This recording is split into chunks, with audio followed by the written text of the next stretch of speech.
juste commencer l'enregistrement. Bon, bonjour à tous, donc bienvenue à ce web séminaire du réseau des plasmas froids. Donc, on tient à remercier Lénaïque d'avoir accepté l'invitation. Lénaïque est actuellement professeur à l'université de Saskatchewan, c'est ça? Si je me C'est trompe, ça. au Canada. Et donc, ce séminaire va durer environ 1 heure, questions comprises. Donc, pour les questions, vous pouvez les poser aussi sur le chat. Et on attendra la fin pour les poser à Lénaïque. Donc, merci d'avance. Vous pouvez laisser, s'il vous plaît, vos micros éteints. Et on peut commencer, Lénaïque, si ça te va. Merci. Merci beaucoup Karim. Bonjour à tous. C'est pour moi un plaisir de présenter mes travaux sur les cristaux colombiens à la communauté française. Donc comme a dit Karim, je suis en ce moment en détachement sur un poste de professeur à l'université de Saskatchewan au Canada. Et normalement je suis chargé de recherche au laboratoire PIM à Marseille en France. Et donc normalement je vais être encore en détachement pour 18 mois au Canada avant de rentrer en France. Je vais commencer par remercier mes collaborateurs sans qui les travaux que je vais vous présenter aujourd'hui ne seraient pas possibles. Donc Vladimir Nosenko et son groupe à la DLR en Allemagne, Lauryn Matthews et son groupe à l'université de Baylor aux USA, Alexei Ivlev au Max Planck Institute en Allemagne et Stas Yurchenko à l'université technique de Moscou en Russie. Donc vous demandez peut-être où c'est la Saskatchewan. Donc la Saskatchewan c'est au milieu du Canada, donc c'est cet état carré là qu'on voit ici. Et Saskatoon c'est une ville qui est au milieu de l'état ici, donc c'est la plus grande ville de l'état, mais c'est pas la capitale de l'état. Alors pas grand, faut quand même, tout est relatif. Donc il y a dans l'état de la Saskatchewan il y a 1 million d'habitants et Saskatoon c'est la plus grande ville avec 300 000 habitants. Si en été c'est très très sympa, en hiver ça l'est beaucoup moins. Donc on a régulièrement ce genre de une de la presse. On a souvent au mois de décembre, janvier ou février. Donc cette image-là c'est la date d'il y a 2 ans où il faisait un joli moins 40 sous abri. Et cette année, on n'a pas encore eu aussi froid que ça. On a eu qu'un moins 35 en décembre. En été, ça ressemble plutôt à ça. Donc ici, on voit le campus de l'université de la Saskatchewan. Donc ici, vous avez le bâtiment principal où il y a le président qui a ses bureaux. Et le département de physique, il est ici, là où je mets ma souris. Donc l'université de la Saskatchewan, c'est à peu près 20 000 étudiants en licence, 4 000 étudiants en master doctorat, donc il y a à peu près un peu plus de 1000 étudiants, 1000 doctorants, il y a 18 dans ce qu'ils appellent ici collèges, donc ce serait plutôt des départements dans un système français, et ça fait partie des 15 plus grosses universités canadiennes, et c'est aussi là que se trouve le synchrotron canadien, le Canadian Light Source. Donc département de physique où je suis en détachement, donc il y a les principaux axes de recherche sont atmosphérique and space physics. Il y a un groupe qui travaille sur la résonance magnétique nucléaire. Il y a un très gros groupe qui travaille sur les radiations synchrotron. Moi, je fais partie du groupe de physique des plasmas. On est quatre professeurs. Il y a un groupe de physique subatomique. Il y a un groupe de physique des surfaces, matériaux avancés. Donc en physique des plasmas, on a le seul tokamak actif au Canada qui s'appelle STOR-M, donc c'est un petit tokamak qui a un rayon majeur de 60 cm et un rayon mineur de 20 cm. Et donc c'est le seul tokamak qui est encore actif au Canada.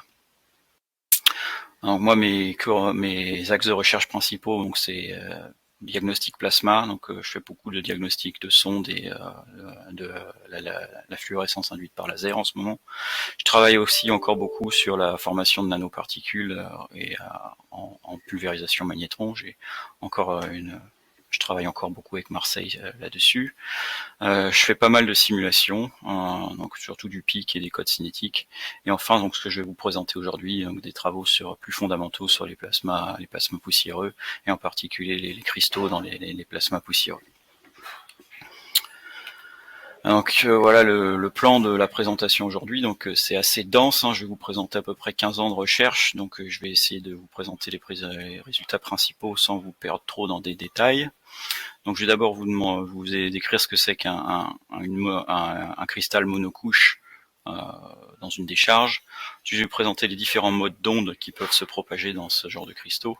Et ensuite, je vais attaquer, donc c'est les deux parties d'après, donc l'instabilité de couplage de mode et la stabilité du cristal dans les décharges. Bon, c'est deux choses qui sont reliées en fait, et je terminerai par une conclusion relativement courte où je résumerai tous les résultats.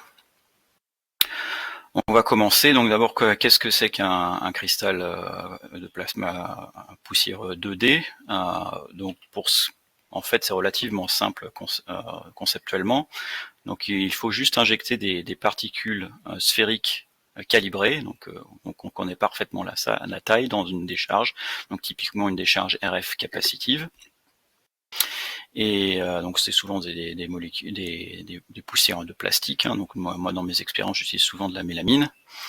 Donc le rayon de ces particules c'est entre 5 et le diamètre entre 5 et 10 microns.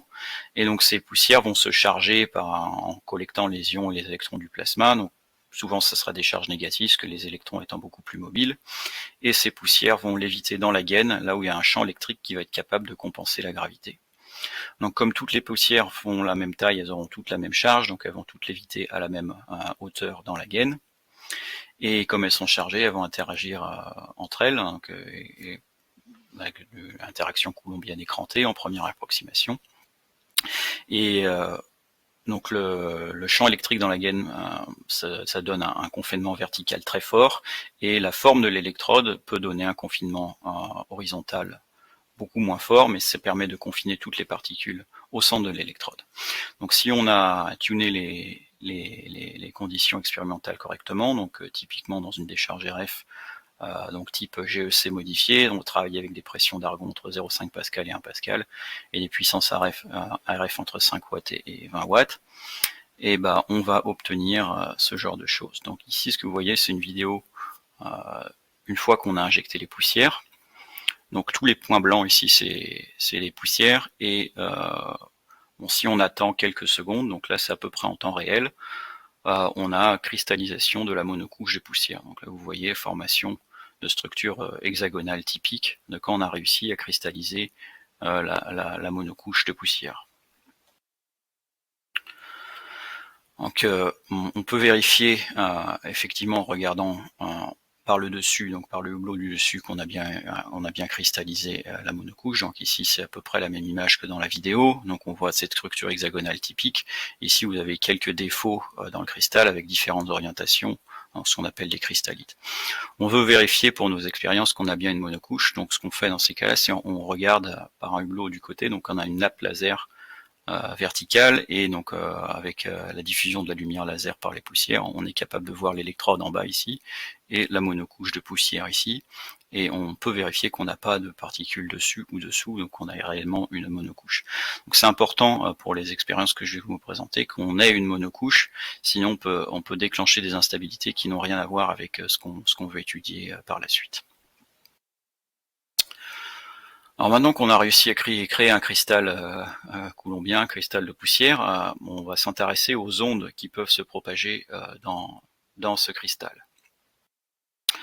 Alors on va faire pour faire d'abord une étude théorique, on va faire d'abord quelques approximations. On a des poussières qui sont chargées négativement, donc elles vont interagir entre elles par du potentiel Coulomb écranté ou potentiel de Yukawa. Alors ça, je dis que c'est une approximation, et on y reviendra plus tard parce que c'est très important, c'est que normalement dans la gaine, là où les particules évitent, on a un flux d'ions qui vient du plasma bulk vers l'électrode, et comme les particules sont chargées négativement, on va avoir création d'un sillage d'ions avec une accumulation d'ions dans le sillage de chaque particule, et ça normalement ça change le potentiel d'interaction, et ça peut rendre les interactions particule-particule non réciproques, mais ça c'est négligeable quand on a un confinement vertical suffisamment fort, donc quand on injecte suffisamment de puissance RF dans la décharge, ou quand on est à pression relativement élevée, donc au-delà de 1 pascal, ce qui permet d'avoir des gaines relativement réduites et donc des champs verticaux relativement forts. Donc si on néglige donc ce sillage d'ion, donc du coup on a du pur coulomb écranté pour l'interaction entre particules, et on peut écrire la matrice dynamique du cristal et calculer les modes d'onde dans le cristal, donc ce qu'on appelle les phonons. Donc pour cela, ce qu'on fait pour écrire cette matrice dynamique, on assume qu'on a un cristal avec une structure de cellules parfaitement hexagonale. Et dans ces cas-là, je ne vais pas rentrer dans les détails parce que les termes sont un peu barbares à écrire, mais on a une matrice dynamique qui a cette forme-là, donc des termes diagonaux qui sont liés au mouvement x, y, z. Et ici, on a deux termes de gamma ici qui, c'est juste pour prendre en compte le fait que les vecteurs du pas de la structure cristalline, c'est pas y et z. Bon bref, ça change pas grand chose à ce qu'on veut calculer, donc si on veut obtenir les modes d'onde, on calcule le déterminant de cette matrice, et ce qu'on va obtenir en fait, encore une fois je rentre pas dans le détail des modes, mais c'est 3 modes, donc un mode plan de compression, un mode plan de cisaillement et un mode hors plan de cisaillement. Donc ça on peut calculer pour différents vecteurs d'onde K, donc différentes orientations par rapport au cristal, et ce qu'on va voir ici c'est ces modes d'onde là. Donc ici, ce que j'appelle H+, c'est le mode de compression dans le plan. H-, c'est le cisaillement dans le plan. Et V, c'est le mode hors plan ou cisaillement hors plan. Et vous voyez que quand on change l'angle de propagation par rapport aux vecteurs principaux du réseau, on change légèrement la forme des modes d'onde. Donc ça, c'est la théorie. Maintenant, est-ce qu'on peut mesurer ça en pratique? Donc si je reviens ces images-là, vous voyez qu'on est capable d'imager les particules. Donc l'idée, ça va être d'utiliser ce qu'on image pour recalculer les ondes, la propagation des ondes dans le cristal. Et obtenir ça, mais expérimentalement. Donc, comment on fait? Bon, classiquement, ce qu'on utilise, c'est des caméras rapides, et on a notre cristal de microparticules qui lévitent au-dessus de notre électrode, et on va utiliser une nappe laser horizontale, et on va utiliser la diffusion de la lumière qu'on va enregistrer avec la caméra rapide pour imager chaque particule et ensuite reconstruire les trajectoires. Alors ça, en principe, c'est très très bien pour tout ce qui est dans le plan du cristal, mais si on veut être capable de mesurer le mouvement hors plan, c'est un up and down, ça va être beaucoup plus compliqué. Donc ce qu'il faut faire dans ces cas-là, c'est ne pas placer son cristal de microparticules au maximum du faisceau laser, le faisceau laser qui a toujours une forme plus ou moins gaussienne, mais plutôt dans les ailes où on a des variations très rapides de l'intensité laser. Donc si la particule se déplace vers le haut, on aura une très forte augmentation de la lumière diffusée, et si elle se déplace vers le bas, on aura une très forte diminution de la lumière diffusée. Donc ensuite, en imageant tout ça, on sera capable de résoudre le mouvement verticaux. Donc ici, j'ai juste des ordres de grandeur pour voir comment ça marche. Donc on a un profil gaussien généralement pour la nappe laser, et dans les expériences que j'ai menées, la largeur de la nappe laser, c'est environ 75 micromètres, et si on assume un déplacement vertical des particules qui est juste dû à l'agitation thermique, on obtient 10 microns. Donc si on met le cristal à la position du maximum, les variations d'intensité lumineuse, ça sera de l'ordre de 1%, donc à peine détectable par la caméra, et en plus on sera incapable de distinguer entre les mouvements vers le haut et les mouvements vers le bas. Si on se met dans la configuration décalée, la nouvelle configuration, là du coup, donc en gros 100 micromètres en dessous le maximum du laser, là on aura des variations d'intensité d'environ 15%, donc ce qui est mesurable, et on sera capable de distinguer entre un mouvement vers le haut et un mouvement vers le bas. Donc ça c'est juste pour une particule, donc c'est l'intensité en fonction du temps, donc imagée à 250 images par seconde. Donc dans la configuration que j'appelle classique, là où on a placé son cristal sur le maximum de notre laser, et la nouvelle configuration, là où on est en dessous le maximum. Donc à vue d'œil, là on voit pas grand chose, hein, mais ce qui est plus intéressant, c'est quand on fait ça pour plusieurs particules, et qu'on reconstruit ensuite le spectre d'onde en fait, donc les fluctuations de courant, donc en fonction du courant de particules, en fonction du nombre d'ondes et de la fréquence. Donc en configuration classique, donc quand on regarde juste les intensités de variation lumineuse, on voit pas grand chose en fait, hein. On voit surtout le bruit à 50 Hz, hein, c'est le réseau électrique, et on dit il y a peut-être quelque chose entre 10 et 20, mais il y a pas vraiment, on peut pas vraiment dire que ça ressemble à un mode d'onde. Dans la nouvelle configuration, bon, on a toujours le bruit à 50 Hz, ça n'y peut rien, mais là on voit apparaître cette ligne ici, et ça c'est le mode de cisaillement hors plan qu'on essayait de mesurer. Donc ça c'est du signal brut, où on n'a pas fait attention à savoir s'il y avait qu'un seul cristallite dans la monocouche ou quoi que ce soit, mais on peut faire des expériences plus propres, où on s'assure qu'on n'image qu'un seul cristallite, donc une seule orientation du réseau, et dans ces cas-là, on est capable de mesurer ce mode hors plan pour différentes propagations des ondes. Donc ici à 0 degré par rapport à l'orientation principale, donc je vous rappelle, c'est un truc comme ça, donc 0 degré ça veut dire le long de l'axe X, ou à 30 degrés, donc 30 degrés c'est ici, c'est le vecteur rouge que je vous montre. Et donc vous voyez qu'on est capable de mesurer en fait expérimentalement ces ondes hors plan dans le cristal. Donc ça va être important pour la suite quand on va étudier les instabilités de couplage de mode dans ces cristaux.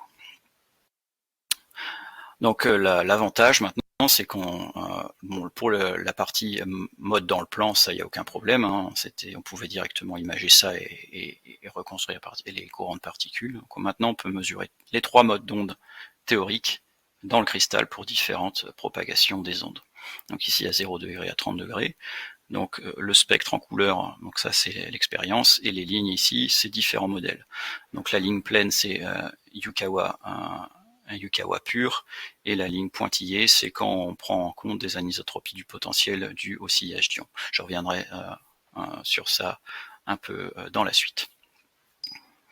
Donc l'avantage c'est qu'on peut vraiment mesurer ça à différents angles. Donc ici c'est une vidéo, ou si vous voyez l'angle qui défile, donc c'est à peine lisible, donc on part de moins 180 degrés et on tourne tous les 0,5 degrés jusqu'à 180 degrés, et on a mesuré les ondes sur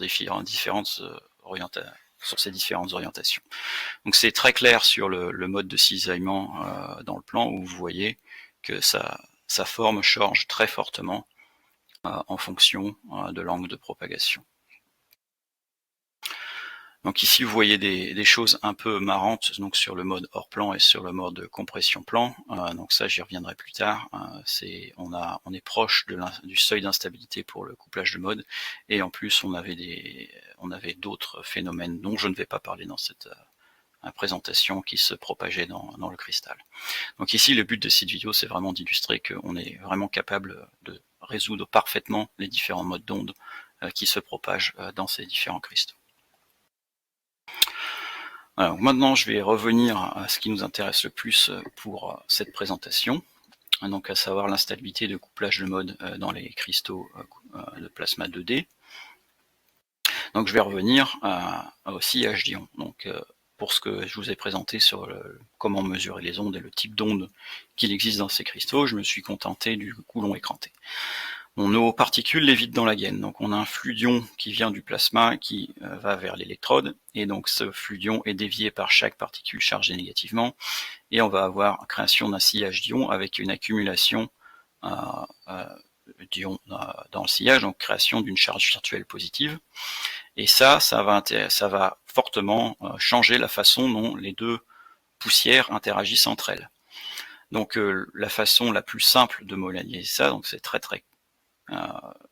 c'est une très forte approximation, mais ça nous permet de tirer l'essentiel de la physique. C'est donc on a nos poussières chargées négativement, grand Q, capital Q ici qui est négatif, et en dessous on a une charge positive, petit q, qui est positive.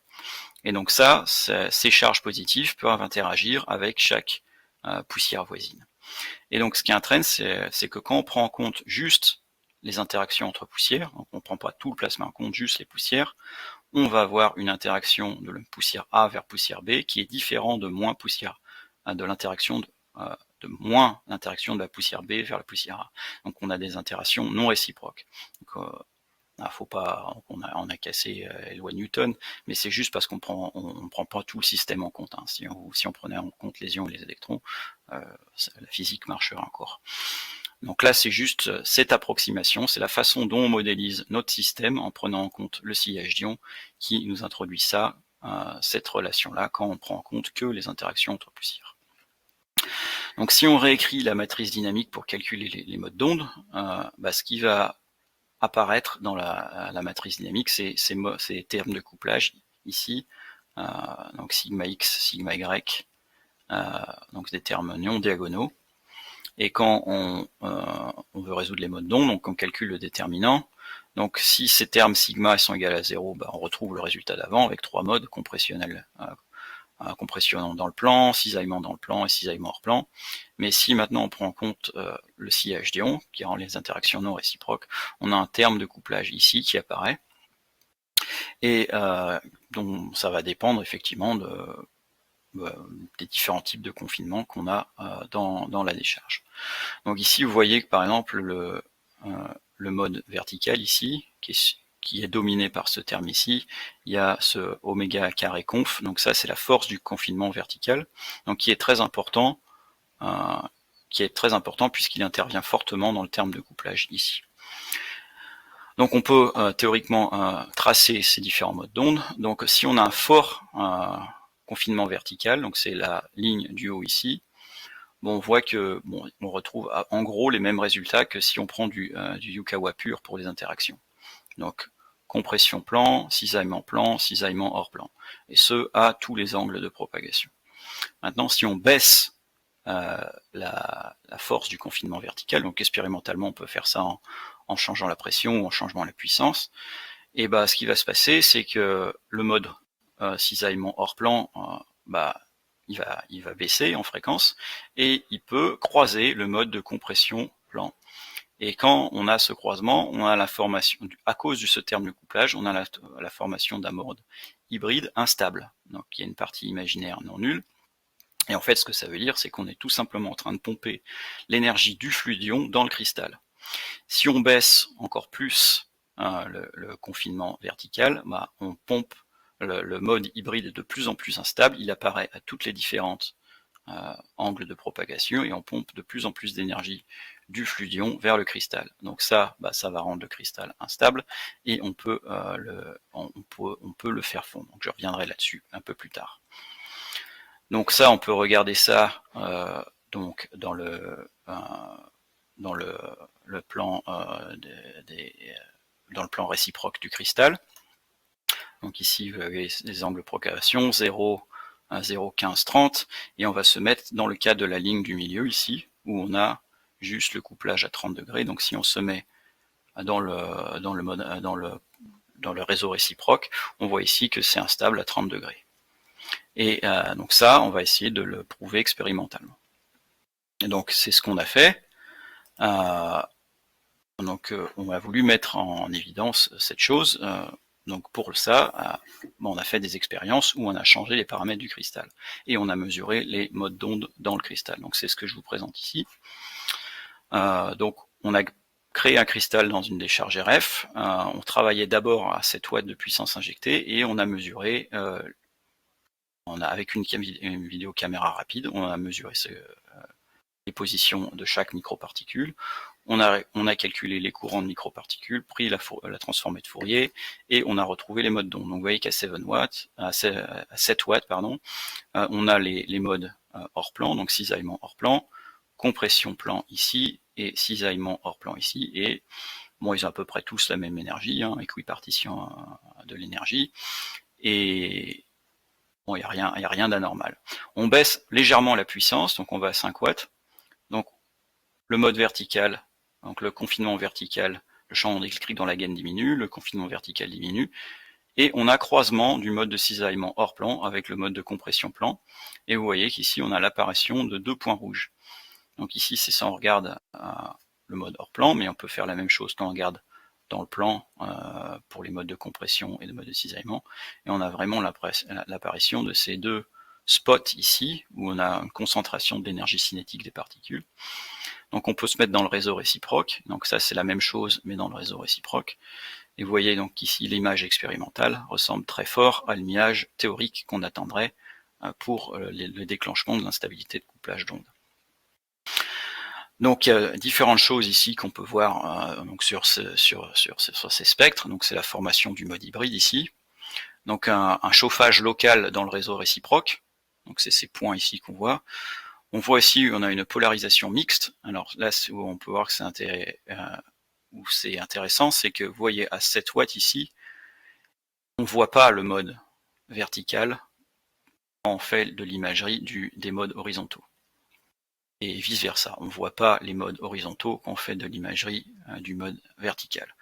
Mais quand on a le couplage de modes, et ben ce qu'on voit, donc c'est surtout très visible sur sur les modes dans le plan. Si vous voyez ces branches ici, correspondent au mode vertical. Normalement, on ne devrait pas les voir, et en fait, c'est parce qu'on a de la polarisation mixte, c'est que le mouvement, quand on a l'instabilité de couplage de mode, il n'est plus réellement horizontal ou plus réellement vertical, c'est complètement, c'est mélangé, et donc on est capable, c'est pour ça qu'on est capable de voir différents modes sur les différents modes d'imagerie. Voilà, donc après, il y a quelques différence par rapport au modèle théorique qu'on utilisait. Donc le modèle théorique qu'on utilise, c'est on assume que le sillage d'ion, c'est juste une charge positive point en dessous de chaque particule. Donc effectivement, on a quelques différences entre les spectres calculés et les spectres mesurés. Mais bon, c'est pour comprendre ce qui se passe, c'est pas gênant. Donc ici maintenant, c'est une vidéo de ce qui se passe si on a un couplage fort. On pompe de l'énergie depuis le plasma vers le cristal, et donc évidemment ça se passe mal, et le cristal il finit par fondre, et ça se passe très rapidement. Donc ça c'est une vidéo en temps réel, donc quand on a baissé la puissance, et vous voyez que ça va très très vite. On a déclenché l'instabilité au centre du cristal, très très vite l'énergie cinétique des particules augmente, et on fond entièrement notre cristal. Donc on va essayer d'étudier ce qui se passe au tout début, quand on déclenche l'instabilité. Donc on a juste diminué notre puissance RF, ou juste changé la pression pour forcer ce croisement du mode de cisaillement hors plan avec le mode de compression plan. Et dans ces cas-là, ce qu'on va voir, c'est ce genre de choses. Donc vous voyez, dans le plan, on va voir que les particules commencent à osciller autour de leur position d'équilibre. Ces oscillations deviennent de plus en plus importantes. Et au bout d'un moment, on détruit le réseau cristallin, et le cristal se met à fondre. Donc ça, c'est une vue du dessus, où on voit que le mouvement dans le plan du cristal, mais on peut aussi regarder depuis le côté. Donc ça, c'est la deuxième vidéo ici, où vous voyez que le mouvement, il n'est pas que horizontal, et on le voit très bien à la fin de la vidéo, où on a un mouvement vertical qui est relativement important. Et ça vient du fait que l'instabilité de couplage de mode, c'est vraiment un couplage entre le mouvement vertical et le mouvement horizontal. Donc on peut traquer les particules, donc là ici c'est deux particules voisines dans le cristal, et ce qu'on peut voir c'est qu'elles ont ce genre de mouvement en hélice, qui est de plus en plus important au fur et à mesure que l'instabilité se développe, et au bout d'un moment, les mouvements se découplent totalement, et on a destruction du réseau cristallin. Donc dans cette expérience particulière, donc on avait un coupage faible, on avait l'instabilité qui se déclenchait seulement à 0 degré, où on voyait le point chaud ici dans le réseau réciproque. Donc on pompait de l'énergie dans le cristal, mais de refaisement relativement lente, ce qui nous permettait d'avoir de la bonne statistique sur l'imagerie. Vous voyez, à 0 degré on voit le point chaud, mais à 30 degrés il n'y avait pas de couplage de mode et pas de point chaud. Une autre chose intéressante dans cette expérience que je vous ai présentée, c'est notre électrode avait une forme qui fait que le réseau cristallin était légèrement comprimé dans une direction, qui est pratiquement à 30 degrés par rapport au l'axe X qu'on avait choisi pour la caméra. Et ce qui fait que, vous voyez là, à 30 degrés, le point chaud à 30 degrés était beaucoup plus intense que le point chaud à 0 degré, 60 degrés plus intense que le point chaud à 0 degré et celui à 120 degrés il n'existait même pas. Alors que normalement, quand on a une pure symétrie, on devrait avoir des points chauds ici, ici, ici, de la même intensité. Donc ça, c'était juste dû à la forme de notre électrode, et en fait, ça facilite l'étude de l'instabilité. Et ce qu'on va pouvoir voir, c'est que l'instabilité va se développer préférentiellement dans cette direction à 60 degrés, puisque c'est la direction où on pompe le plus d'énergie. Alors si on revient à la vidéo que je vous ai montrée ici, donc c'est cette vidéo ici, et vous allez voir que les particules oscillent bien préférentiellement dans cette direction à 60 degrés, et ça c'est juste dû au fait qu'on est comprimé dans cette direction-là. Voilà, donc je reviens à notre étude. Donc là je vais vous représenter la même vidéo, mais avec un peu de post-processing dessus. Donc les points noirs ici, ça sera chaque particule, et ce que vous voyez en dessous, ça sera la phase instantanée de chaque particule qu'on a calculée par une transformée de Hilbert de la trajectoire des particules. Donc ça nous permettra de calculer ensuite un index de synchronisation entre les particules qui est basé sur l'entropie de Shannon de la distribution en phase instantanée des trajectoires. Donc, ici la vidéo, donc au début vous voyez c'est plus ou moins aléatoire, et si on attend que l'instabilité se développe, vous allez voir qu'il y a formation de lignes de particules en phase et en opposition de phase. Donc ça c'est le début de l'instabilité. Donc ensuite l'amplitude augmente, vous voyez les points noirs bougent de plus en plus fort, et au bout d'un moment l'amplitude des oscillations est telle qu'on va détruire le cristal, et sur les trajectoires, donc la phase instantanée devient de nouveau plus ou moins aléatoire. Donc en calculant cet index de synchronisation, donc on peut prendre différents snapshots de cette vidéo. Donc ce qu'on voit, c'est quand on déclenche l'instabilité, bon, les phases sont...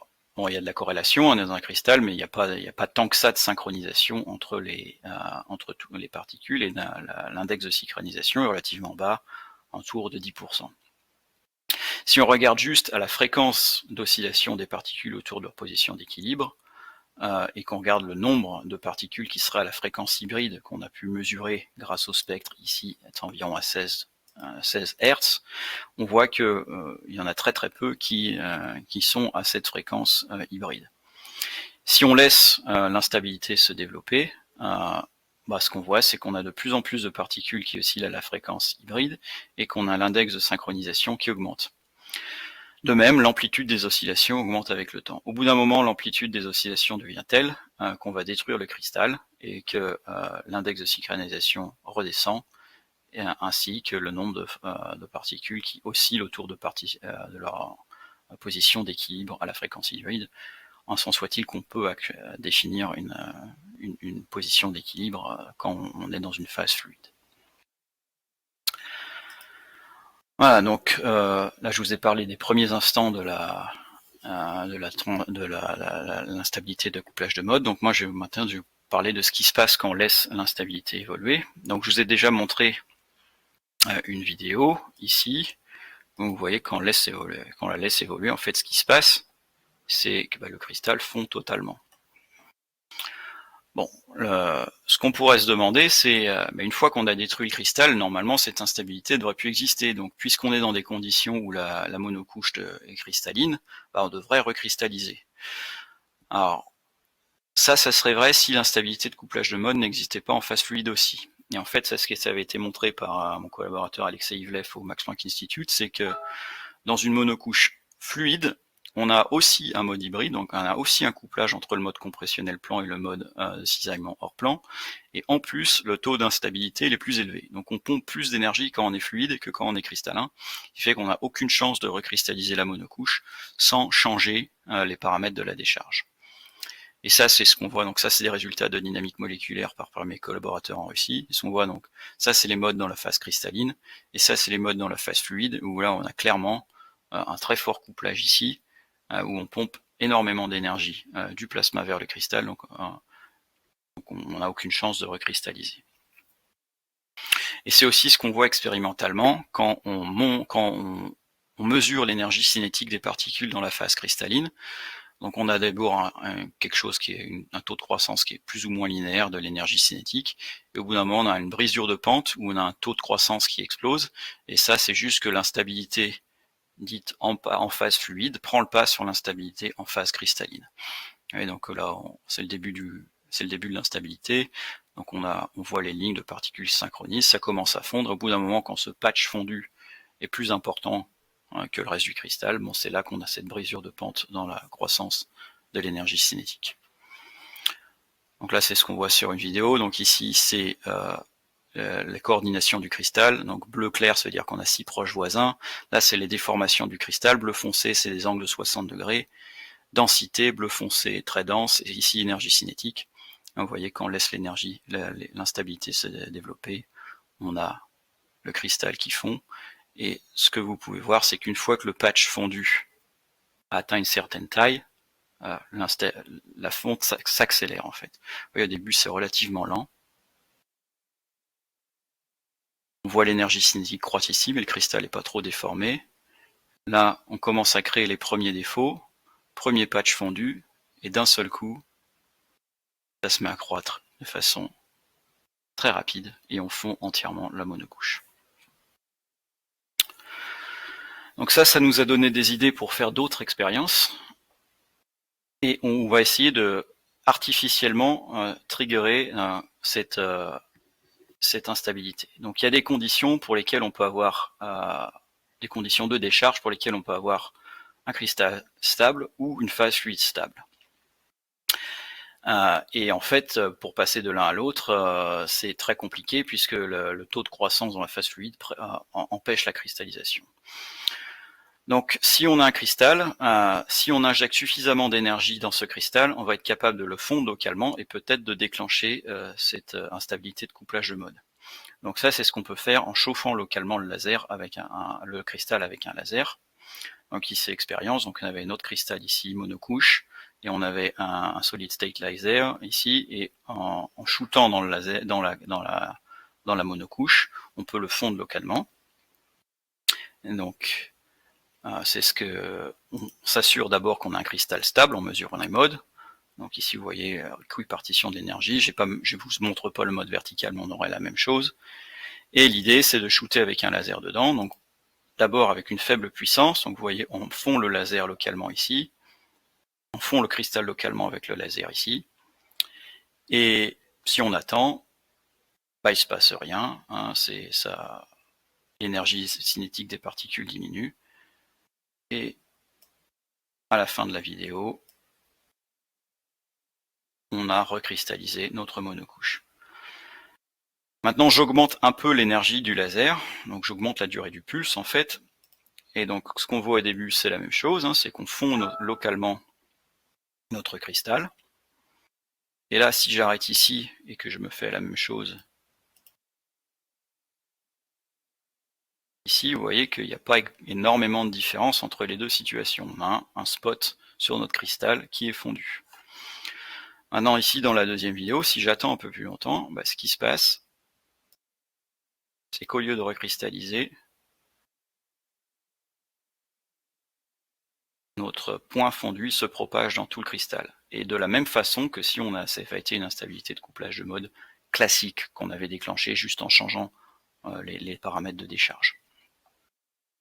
Donc on fait de l'analyse sur ces cristaux. Donc ici c'est les déformations du cristal. Donc bleu foncé, ça veut dire qu'on a un cristal parfait.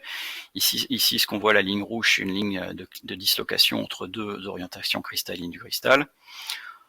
Là c'est l'énergie cinétique des particules. Donc on shoot avec le laser et donc on fond localement le cristal. Et donc ce qu'on voit, c'est qu'on a une zone fondue avec une forte énergie cinétique et de très fortes déformations puisqu'on n'a plus un cristal. Et si on attend suffisamment, on voit que l'énergie cinétique commence à diminuer et on commence à recristalliser. Donc ça, c'était le cas 1. Dans le cas 2, au bout d'une demi-seconde, bah, ce qu'on voit, c'est à peu près la même chose. Mais si on attend, bah, le point fondu, il a augmenté en taille, et si on attend encore plus longtemps, ça s'est propagé dans le cristal, et si on attend encore plus longtemps, ça détruit entièrement le cristal. Donc ça, on peut le faire pour différents énergie injectée dans une même monocouche. Et ce qu'on voit, c'est qu'on a un seuil, donc un certain seuil d'énergie. Donc ici, pour l'expérience que je présente, c'était à peu près 40 keV. Donc si on injectait en moins de 40 keV dans le cristal, bah, ça recristallisait. Et au-dessus de 40 keV, on avait fusion du cristal. Donc c'est un phénomène à seuil et qui correspond parfaitement en fait à ce déclenchement de l'instabilité de couplage de mode en phase fluide avec une énergie injectée qui devient supérieure en fait à ce que le cristal peut absorber et diffuser par lui-même en son cœur. Donc ça peut être modélisé par une équation de diffusion de la chaleur. Donc on a un terme source ici qui va correspondre au chauffage laser. On a un terme de damping qui correspond en fait aux frictions avec les neutres. Et ici, on a le terme de diffusion thermique dans le reste du cristal, donc on assume une symétrie cylindrique. Donc on a la condition initiale qui correspond au chauffage laser, et pardon, ici le terme QLT, ça c'est le terme qui est dû à l'instabilité de couplage de mode, qu'on assume qui est une forme Arrhenius, et qu'on peut simuler comme ça avec une température d'activation inférieure à la température d'activation, il n'y a pas de chauffage, supérieure à la température d'activation, il y a du chauffage. Donc on peut réécrire cette équation sous une forme sans dimension, et donc du coup notre phénomène à seuil va dépendre de deux paramètres, donc lambda et gamma. Donc lambda qui va dépendre surtout du taux de croissance de la stabilité, et gamma qui va dépendre du damping et aussi légèrement du taux d'instabilité. Bon, toujours est-il que cette équation peut être résolue numériquement, et ce qu'on va obtenir, c'est un phénomène à seuil aussi, et qui est caractérisé par les deux coefficients, donc gamma et lambda. Et donc pour un gamma donné, qui est surtout en fait le terme d'amortissement, on va avoir un lambda critique. Donc si on est en dessous du lambda critique, on va avoir refroidissement et recristallisation. Et si on est au-dessus du lambda critique, on va avoir un fusion du cristal. Donc pour système 2D comme étudié expérimentalement, donc on a un gamma critique à gamma égale 0 qui est environ de 10, et à 1.5 qui est environ à 17, et à 2.5 qui est environ à 21. Et expérimentalement, on peut estimer notre gamma entre 2 et 4, et notre lambda critique qui est entre 10 et 30. Donc ça, c'est pour un modèle théorique relativement simple, on a un accord relativement bon.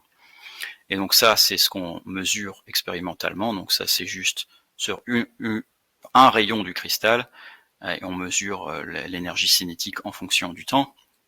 Donc vous voyez, juste en dessous du seuil, on recristallise, au-dessus du seuil, on fond complètement le cristal, et ça c'est les solutions analytiques des équations que je vous ai présentées juste avant.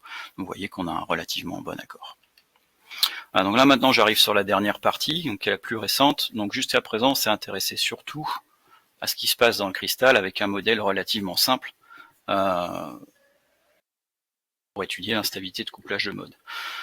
Donc maintenant on va revenir à la décharge, et qu'est-ce qui fait que notre cristal est stable ou pas stable. Donc pour ça on a fait plusieurs expériences, on a créé une monolayer, une monocouche dans une décharge, et on a changé les paramètres de la décharge, donc les paramètres contrôlables, c'est la pression d'argon et la puissance injectée, et on a mesuré l'état de la monocouche de particules. Donc par état, je dis soit cristal, soit fluide, Et donc ce qu'on a vu, c'est qu'au-dessus d'une certaine pression, c'était toujours sous forme cristalline, en dessous d'une certaine pression, c'était toujours sous forme fluide, et entre les deux, ça dépendait. Donc si on partait du cristal et qu'on diminuait la pression à puissance constante, on restait dans le cristal jusqu'à ce qu'on déclenche l'instabilité de couplage de mode. Mais si on partait du fluide et qu'on remontait en pression, et ben ça restait fluide jusqu'à ce qu'on obtienne un seuil de cristallisation. Donc on a fait ça pour plusieurs expériences, donc différents cristaux, et on obtient toujours la même forme. Et donc l'idée c'était de comprendre pourquoi. Donc pour ça il nous a fallu mesurer différents paramètres. Donc sur les cristaux relativement simples, on peut mesurer les vitesses du son, donc de cisaillement et de compression, mesurer les distances interparticules, et de ça on peut déduire les charges des particules, donc qui sont toujours ça effectivement ça dépend de la puissance et de la pression, mais en gros c'est à faible à faible pression, on a environ 15 000 électrons par particule, et à des pressions aux alentours de 1,5 pascal, on descend environ à 10 000. La dépendance en puissance n'est pas si marquée que ça.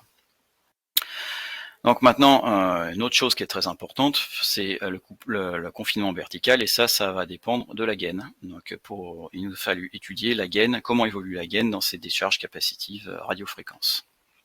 Donc pour ça, on a fait un petit modèle qui est basé donc sur ce qu'on trouve dans le Lieberman en fait. Donc on va supposer des ions froids, des électrons sans inertie, et on va négliger l'émission secondaire d'électrons à la cathode, et on va supposer qu'il n'y a pas d'ionisation dans la gaine. Donc après ça, on a ce type d'équation pour notre plasma. Donc on va supposer que dans le bulk, on a un plasma uniforme. Donc ça, c'est que les équations qu'on peut trouver dans le Lieberman.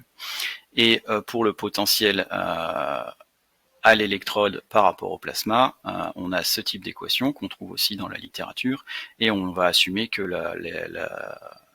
l'excitation RF est purement sinusoïdale, et que le potentiel de cathode, c'est tout simplement le potentiel RF moins le potentiel plasma qui dépend du temps. Le modèle de gaine, conservation du moment, conservation des particules, avec couplé à une équation de Poisson modifiée. Et donc on peut rentrer tout ça dans MATLAB, avec certains paramètres d'entrée expérimentaux, comme la densité électronique qu'on a mesurée par interférométrie micro-ondes, et les valeurs absolues de la tension d'autopolarisation en fonction de la puissance, ainsi que la fonction que le voltage peak-to-peak en fonction de la puissance. Donc il y a une relation entre les deux, analytique ici, qui avait été mesurée pour une décharge similaire à celle que j'ai utilisée pour mes expériences. Et donc si on rentre tout ça dans un code, on est capable de calculer les profils de gaine pour différentes puissances et différentes pressions. Donc on obtient des résultats qui ne sont pas surprenants quand on fait d'expériences. Donc quand on augmente la pression à puissance constante, on a une diminution de la taille de la gaine. Et quand on regarde pour les densités, évidemment, à forte pression, on a souvent des densités plus importantes qu'à faible pression. Et quand on augmente la puissance, on augmente aussi la densité. Donc des résultats qui ne sont pas surprenants du tout. Mais ça nous permet de calculer ensuite, puisqu'on a les profils de gaine, on va être capable de calculer les spectres de phonons dans les cristaux qui lévitent dans cette gaine, ainsi que les seuils d'excitation pour l'instabilité de couplage de mode.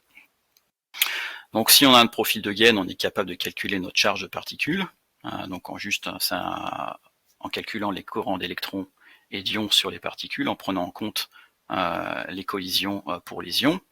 Donc ça, c'est des expressions relativement compliquées, mais vous pouvez les trouver dans cet article-là. Et pour la hauteur de lévitation des particules, on assume juste équilibre entre champ électrique et gravité, ce qui nous permet d'avoir une fréquence de résonance verticale donnée par cette formule. Donc ensuite, on est capable, dans ce cristaux, de calculer la charge en fonction de la puissance et de la pression, la hauteur de lévitation en fonction de la puissance et de la pression, ainsi que la fréquence de résonance en fonction de la puissance et de la pression. Et on voit, c'est quand on accroît la pression à la puissance à pression constante, on accroît la charge la hauteur de lévitation et la fréquence de résonance, et quand on accroît la pression à puissance RF constante, la charge des particules décroît, la hauteur de lévitation décroît, mais par contre on accroît la fréquence de confinement. Mais grâce à tout ça, on va être capable de calculer les modes d'onde dans le cristal. Donc on peut faire ça avec un modèle point-like pour les sillages d'ions, et on va considérer une distance interparticule constante. Donc ici on va prendre 0,4 mm, et on peut s'amuser à changer la puissance et la pression, et à regarder comment les modes d'onde évoluent. Donc quand la courbe tourne au rouge ici, c'est qu'on est capable de déclencher l'instabilité de couplage de mode. Donc grâce au modèle de Gain, maintenant on est capable de voir comment, théoriquement, pourrait évoluer le seuil de déclenchement de l'instabilité de couplage de mode.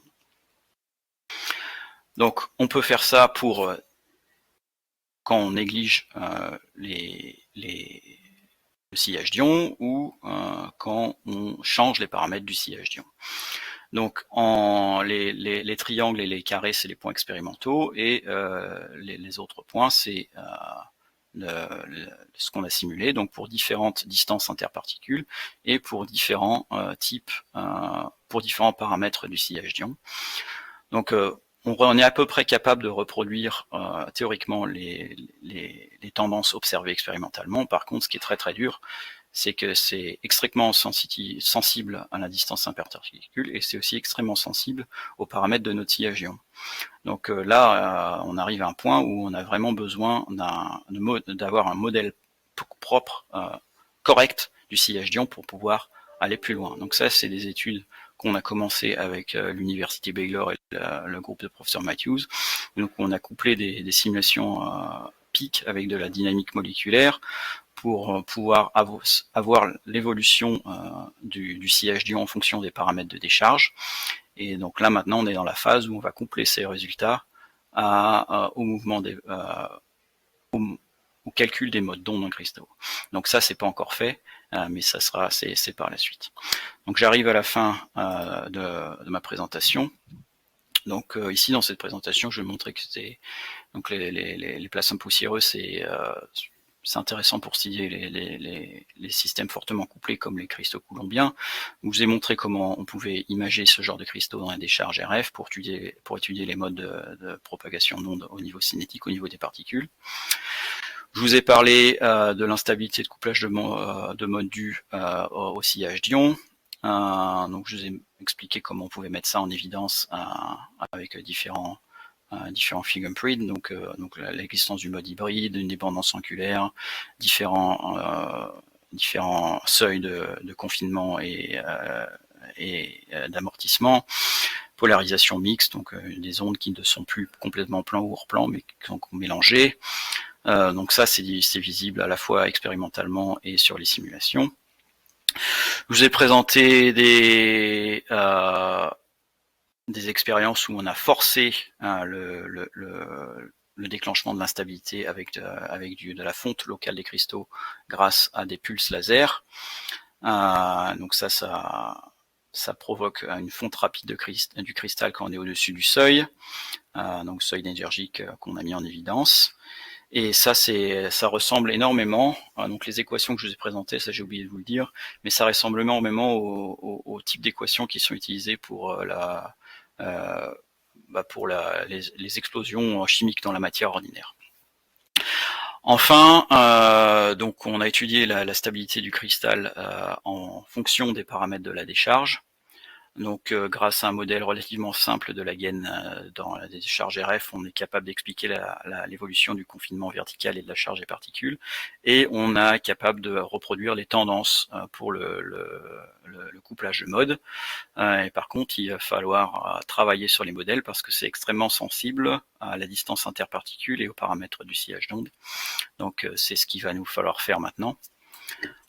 Donc on est en train de travailler sur des modèles autoconsistants du sillage d'ion, pour ensuite inclure ça dans des modèles du cristal donc autoconsistants pour calculer aussi les distances interparticules. On va aussi en train de travailler sur améliorer le modèle de gaine pour pouvoir calculer plus précisément les seuils de l'instabilité.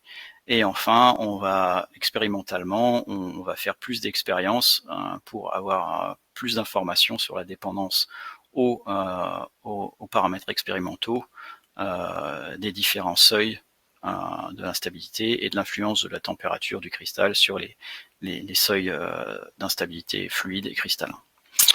Alors, ce que j'ai présenté, vous pouvez trouver plus d'informations dans ces articles-là, et je suis à votre disposition si vous avez des questions. Merci beaucoup. Merci beaucoup, Yannick, pardon, pour cette super présentation. Impressionnant tous les résultats. Est-ce que vous avez... Alors, je regarde juste s'il y a des questions sur le chat. Ou si vous avez des questions, vous pouvez les poser en direct.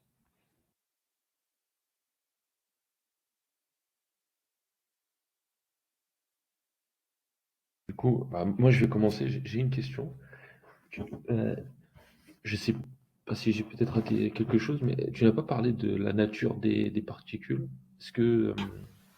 Ah oui, alors j'en ai parlé à tout début, hein, donc toute D'accord. l'expérience que je vais présenter, en fait, c'est des particules injectées, calibrées. Donc c'est de la mélamine, donc c'est du plastique, et elles font en gros 10 microns de diamètre. D'accord. Et du coup, est-ce que la nature de la particule aurait un impact sur la formation de ces cristaux? Si tu utilisais par exemple Alors des oui, microparticules de carbone.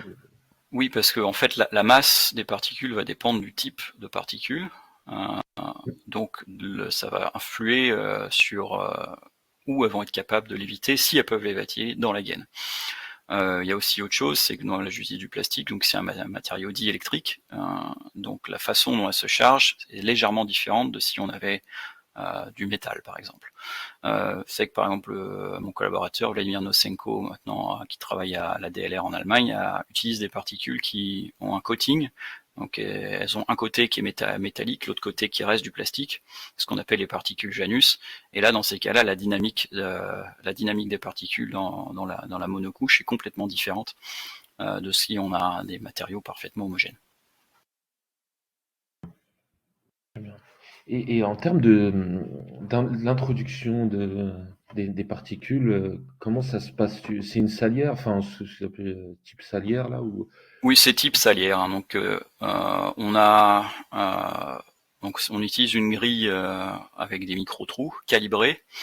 Donc par exemple pour les particules dans mes expériences, les particules que j'injectais faisaient 9,2 micromètres. Donc on avait des trous de grille qui étaient à 15 micromètres.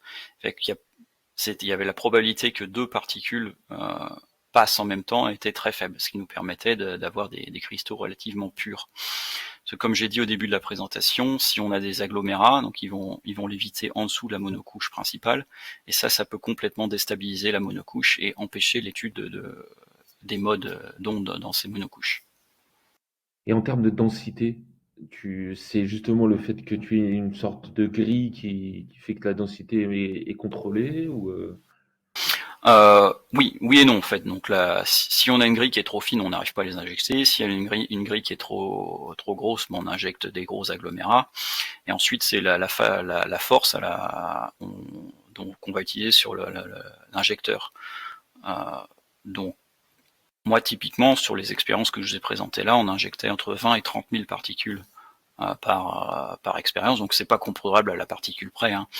Mais ça, on savait comment le faire, parce qu'on avait calibré notre salière, entre guillemets, de façon à ce qu'elle injecte ça à peu près à chaque fois. Donc ça, on le calibre avec de l'imagerie, hein, tout simplement.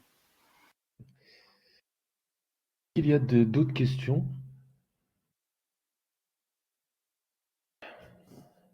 Sinon, j'en avais une autre. Alors, je la pose du coup.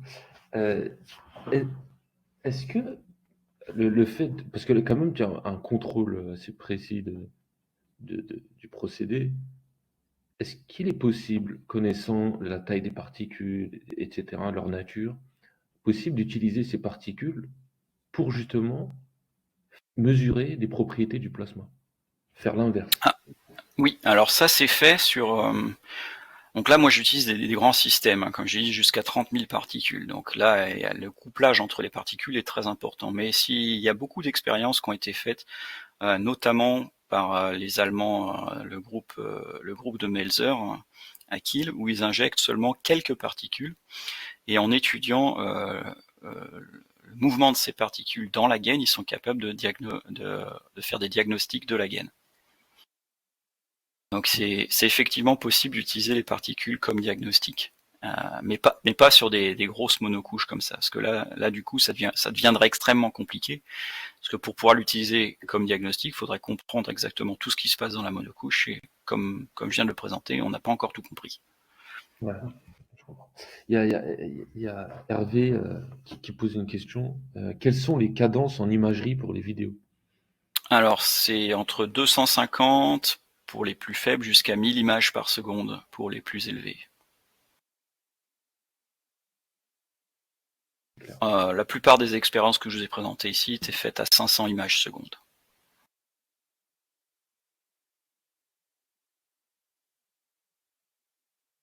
Et peut-être une dernière question, sauf si quelqu'un a une autre question à poser.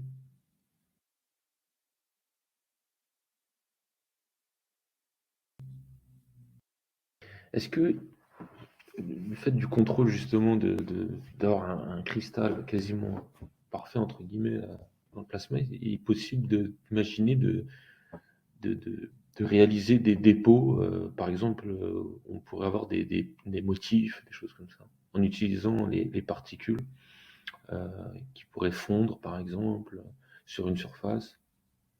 Il y a des gens qui font ça. Donc aux États-Unis, il y a le groupe de John Gorey à l'université de l'Iowa qui a publié récemment là-dessus. Je suis à peu près sûr que c'est pas les seuls, que ça, il y a pas mal de gens qui ont pensé à utiliser ça pour faire pour déposer des motifs sur des substrats.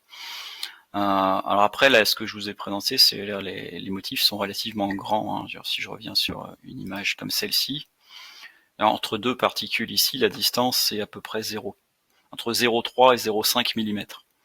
Donc c'est quand même des motifs qui sont relativement gros. Maintenant, je sais qu'il y a des gens qui essayent de faire des cristaux de nanoparticules, où la distance interparticule sera plutôt de l'ordre de la dizaine à la centaine de microns, et ensuite de redéposer ça sur des substrats aussi. De manière contrôlée, d'accord. Très bien. Bah, merci pour tes réponses, Lénaïque. Est-ce qu'une dernière question peut-être? Sinon, je pense qu'on va pouvoir terminer. Je ne vois pas de questions sur le chat. Bon, bah, encore un grand merci, Lénaïque, pour ce séminaire. Merci de l'invitation, c'était gentil d'avoir pensé à moi. Avec plaisir. Je te souhaite bon courage et bonne continuation, et à bientôt. Merci beaucoup. Allez, au revoir. Et au revoir Au à tous. revoir.